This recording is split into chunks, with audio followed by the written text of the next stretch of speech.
ભરૂચના શ્રવણ ચોકડીથી ગેલ કોલોની સુધીના માર્ગની હાલત દયનીય બનતા સ્થાનિકો ત્રસ્ત થયા છે। નેકો મજબૂત માર્ગ અને કાર્યક્ષમ પાણી લાઇન કામગીરી માટે તંત્રની તાત્કાલિક કાર્યવાહીની માંગ ઉઠી છે।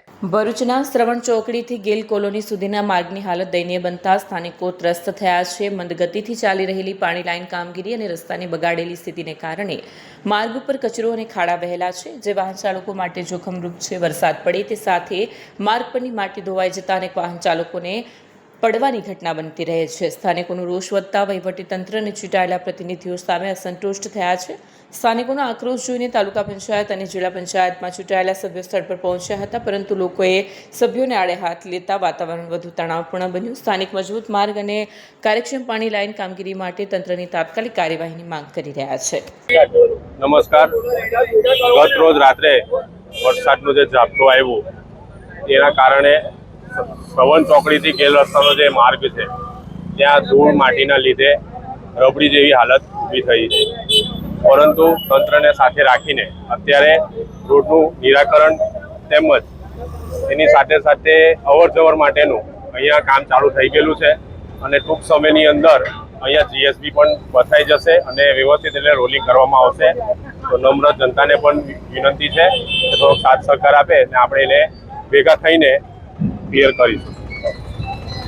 મારું નામ પરીક્ષિત મિસ્ત્રી છે અને હું નારાયણ રેસિડેન્સી સોસાયટીમાં રહું છું। છેલ્લા 1.5-2 વર્ષથી આ રસ્તા માટે અમે દરેક અધિકારી, દરેક આપણા નેતાઓને જાણકારી આપેલી છે, લેખિતમાં અરજીઓ આપેલી છે, કલેક્ટરમાં, બોર્ડામાં, જિલ્લા પંચાયત બધાને બધું જ કરી ચૂક્યા છે। અમે બહુ જ અહીંયા લડત કરીને આ રસ્તાનું કામ ચાલુ કરાવ્યું છે।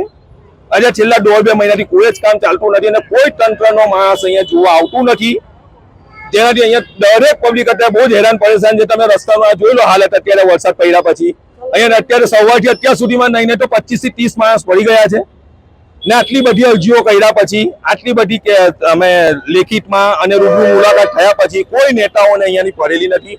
હા, રમેશભાઈ ને ધર્મેશભાઈ અમને સાથ સહકાર આપેલો, પણ અત્યારે હાલમાં અહીંયા કોઈ જોવા આવતું નથી અને રસ્તાની હાલત એકદમ કફોડી થઈ ગઈ છે। મહેરબાની કરીને હવે આ રસ્તાનું કંઈ ને કંઈ નિરાકરણ લાવો વરસાદ પહેલા, નહીં તો અમે મોટું આંદોલન કરવાની તૈયારીમાં છે।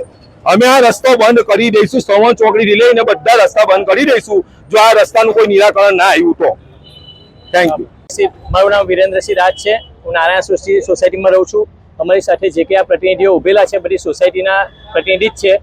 આ રોડનું કામ ગોગળ ગતિએ છેલ્લા 1.5 વર્ષથી ચાલે છે। અહીંની પ્રજાની આ તંત્ર એમની ધીરજની પરીક્ષા લઈ રહેલી છે એવું લાગે છે। ધીરજની પરીક્ષા ના લે, ગુજરાતની અંદર જે કે ટ્રાઇબલ એરિયા ગણાતો હોય ને, ટ્રાઇબલ એરિયા કરતાં પણ બદતર પરિસ્થિતિમાં લોકો અહીંયા જીવે છે। પછી પબ્લિકની ધીરજની પરીક્ષા જે કોઈ પદાધિકારીઓ હોય એ ન લે એવી ખાસ એમને રિક્વેસ્ટ છે, કારણ કે બવડામાં જિલ્લા પંચાયતની કચેરીમાં, કલેક્ટર કચેરીમાં, તાલુકા પંચાયતની કચેરીમાં કોઈ કચેરી બાકી નથી જ્યાં બધા પબ્લિકનું ડેલિગેશન જઈને રજૂઆત ન કરી હોય, એનું કોઈ રિઝલ્ટ આવતું નથી। એટલે એક જ વિનંતી છે, પબ્લિકની ધીરજની પરીક્ષા ન લે, નહીં તો પછી અધિકારીઓને ભોગવવું પડશે। વિડીયો જર્નાલિસ્ટ વિરેન્દ્ર પાટીલ સાથે સત્યા ટીવી ન્યૂઝ ભરૂચ।